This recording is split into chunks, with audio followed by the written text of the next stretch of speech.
కలియుగ వైకుంఠం తిరుమల శ్రీవారిని దర్శించుకునేందుకు నిత్యం వేలాది మంది భక్తులు తరలివస్తారు. ఏడుకొండలు నిత్య కళ్యాణం పచ్చతోరణంగా కనిపిస్తుంటాయి. గోవిందనామ స్మరణ తప్ప మరో మాట వినిపించదు. నడక మార్గాన కొండకు వెళితే మొక్కులు చెల్లించుకున్నట్లుగా భావిస్తారు భక్తులు. అయితే ఈ మధ్య కాలంలో నడక మార్గం తిరుమలకు దారితీసే రహదారిలో వన్యప్రాణులు భయపెడుతున్నాయి. అలిపిరి ఎస్వి జూ పార్క్ రోడ్డులో బైక్ పై వెళ్తున్న వ్యక్తిపై చిరుతపులి దాడి చేసింది. అప్పటికే బైక్ ను వేగంగా నడుపుతుండటంతో ముప్పు తప్పింది. చిరుతపులు తిరిగి అటవీ ప్రాంతంలోకి పారిపోయింది. ఆ పులి ఎక్కడుందో ఇంకా ఆచూకీ చిక్కలేదు. ఇంతలో తిరుమల శ్రీవారి మెట్టు మార్గంలో ఏనుగుల గుంపు కలకలం రేపింది. శేషాచలం అడవి నుంచి దాదాపు 15 ఏనుగులతో కూడిన గుంపు భక్తుల్ని భయపెట్టింది.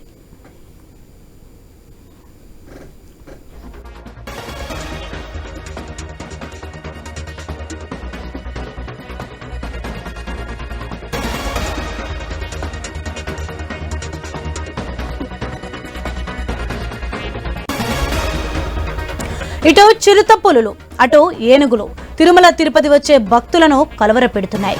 ఈ మధ్య కాలంలో చిరుతపులుల సంచారం చాలా ఎక్కువైంది. అరణ్యాన్ని వదిలి జనారణ్యంలోకి వచ్చేస్తున్నాయి. 2 ఏళ్ల క్రితం చిరుతపులి చిన్నారి ప్రాణాలు తీసింది. అప్పటి నుంచి అలజడి మొదలైంది. అటవీ అధికారులు టీటీడీ ప్రత్యేక చర్యలు తీసుకుని చాలా చిరుతలను బంధించారు. తర్వాత అంతా నిశ్శబ్దం. ముప్పు తప్పిందని లైట్ తీసుకున్నారో ఏమో. పులులు తిరిగి భయపెడుతున్నా పెద్దగా చీమ కుట్టినట్టు కూడా లేదు. భక్తులను అప్రమత్తం చేసే చర్యలు లేవని విమర్శలు వినిపిస్తున్నాయి. ఇప్పుడు ఏకంగా అలిపిరి దగ్గర బైకర్ పై దాడికి చిరుత ప్రయత్నించింది అంటే అది ఆ పరిసరాల్లోనే ఎక్కడో ఒక చోట నక్కి ఉంటుంది. అది ఒక్కటేనా, ఇంకా చిరుత పులులు ఉన్నాయా?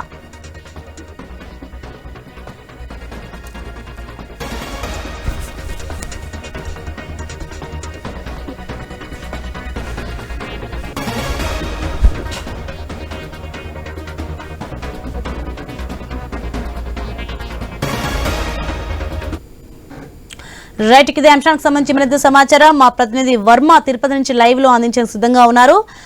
ఎస్ వర్మ, మనం చూసుకోవచ్చు నిత్యం ఎంతో మందితో పచ్చతోరణంగా కనిపిస్తుంటాయి. భక్తులతో గోవిందనామస్మరణ తప్ప మరో మాట వినిపించదు. నడక మార్గాన కొండకు వెళ్తే మొక్కులు చెల్లింపుగా భావిస్తారు భక్తులు. అయితే ఈ మధ్య కాలంలో నడక మార్గం తిరుమలకు దారితీసే రహదారిలో వన్యప్రాణులు భయపెడుతున్న దృశ్యాలు మనం చూస్తున్నాం.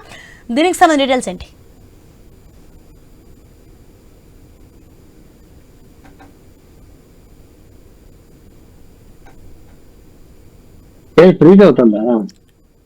ఎస్ వర్మ, మనం చూసుకుంటే తిరుమలకు దారి తీసే రహదారిలో వన్యప్రాణులు భయపెడుతున్న దృశ్యాలు చూస్తున్నాం. దీనికి సంబంధించిన డీటెయిల్స్ ఏంటి?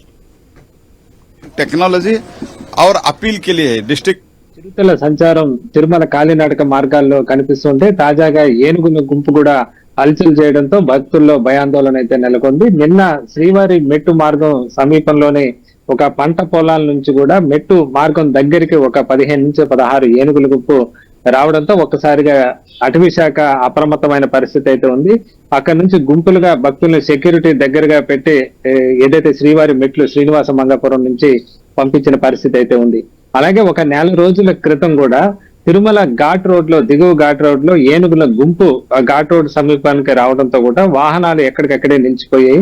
దీంతో దాదాపు గంట సేపు ట్రాఫిక్ జామ్ అవడం, ఏనుగుల గుంపును తిరిగి అటవీ ప్రాంతంలోకి మళ్లించడం కూడా జరిగింది. ఇక చిరుతల సంచారం అయితే గత కొన్ని నెలలుగా ఏదో వారానికి కనీసం 1-2 సార్లు అయినా కూడా చిరుతలు ఈ కాలినడక మార్గాలు కానీ లేదా అలిపిరి దగ్గర కానీ లేకపోతే తిరుమలలోని బాలాజీ కాలనీ సమీపంలోకి రావడం తరచూ జరుగుతూనే ఉంటుంది.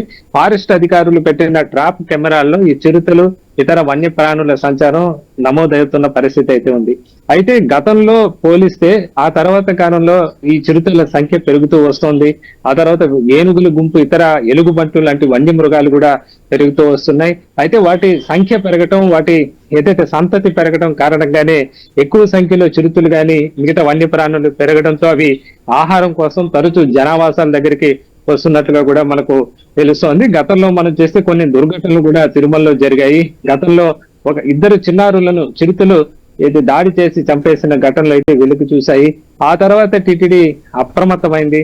దాదాపు 1.5 ఏళ్ల క్రితం ఈ ఘటన చోటు చేసుకుంది. అప్పట్లో పెద్ద హడావిడి జరిగింది. దేశవ్యాప్తంగా కూడా ఒక సంచలనం అయితే రేపింది. దానికి సంబంధించి అప్పట్లో టీటీడీ ఒక కర్రలు కాలినడక మార్గాల్లో ఇవ్వడం లాంటి కొన్ని ఏర్పాట్లు అయితే చేశారు. అయితే అవి పెద్దగా ఫలితం ఇవ్వలేదనే చెప్పచ్చు. ఆ తర్వాత కూడా తరచూ చిరుతలు వస్తుండటంతో టీటీడీ అటవీ సిబ్బంది, విజిలెన్స్ సిబ్బంది కూడా ప్రత్యేకంగా నిఘా ఏర్పాటు చేసిన పరిస్థితి అయితే ఉంది. అనంతర కాలంలో ఏదైతే కాలినడక మార్గాలకు ఇరువైపులా కూడా ట్రాప్ కెమెరాలను ఈ అటవీ ప్రాంతంలో పెట్టడం జరిగింది. ఆ సమీపంలో చిరుతలు గాని ఇతర వన్యప్రాణులు వస్తే వెంటనే అటవీ శాఖ సిబ్బందికి ఆ సమాచారం వెళ్తుండటంతో అక్కడికి వెళ్లి గస్తీ కాస్తున్న పరిస్థితి అయితే ఏర్పడుతుందని చెప్పొచ్చు. తాజాగా ఏనుగుల గుంపు రావడంతో చిరుతలను అయితే ఏదైతే కొన్ని ప్రత్యామ్నాయ మార్గాలు కానీ చిరుతలు ఎవరో ఎక్కువగా జనసంచారం లేనప్పుడు, మనుషులు పెద్దగా లేనప్పుడు చిన్న పిల్లలపైన దాడి చేసిన ఘటనలు ఉంటాయి. కానీ ఏనుగుల గుంపు అలా కాదు. ఒక్కసారిగా ఏనుగుల గుంపు వస్తే వాటిని కట్టడి చేసే పరిస్థితి అయితే లేదని చెప్పొచ్చు. అయితే అదృష్టవశాత్తు ఇప్పటి వరకు కూడా ఏనుగుల గుంపు వల్ల ఏదైతే ఈ భక్తులకు కాలినడక మార్గాల్లో అయితే ఇబ్బంది కలగలేదని చెప్పొచ్చు. ముందు ఇబ్బంది రాకుండా కూడా టీటీడీ చర్యలు తీసుకోవాల్సిన అవసరం అయితే మనకు చాలా స్పష్టంగా కనిపిస్తుందని చెప్పుకోవచ్చు. అయితే దీనిపైన టీటీడీ అటు కేంద్ర అటవీ శాఖ సిబ్బందితో కూడా మాట్లాడుతున్నట్టు తెలుస్తోంది.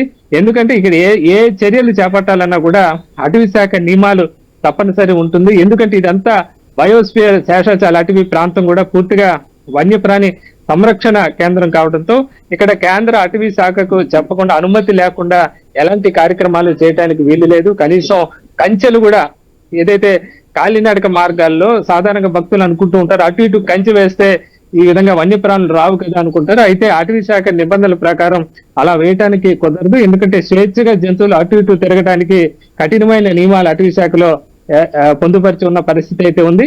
అందుకని ఘాట్ రోడ్ లో కూడా అర్ధరాత్రి 12 నుంచి తెల్లవారుజామున 3 గంటల వరకు జంతువులు అటు ఇటు తిరిగేదానికి వీలుగా ఘాట్ రోడ్లు కూడా కేవలం ఈ జంతువుల కదలికల కోసమే మూసేయడం జరుగుతుంది.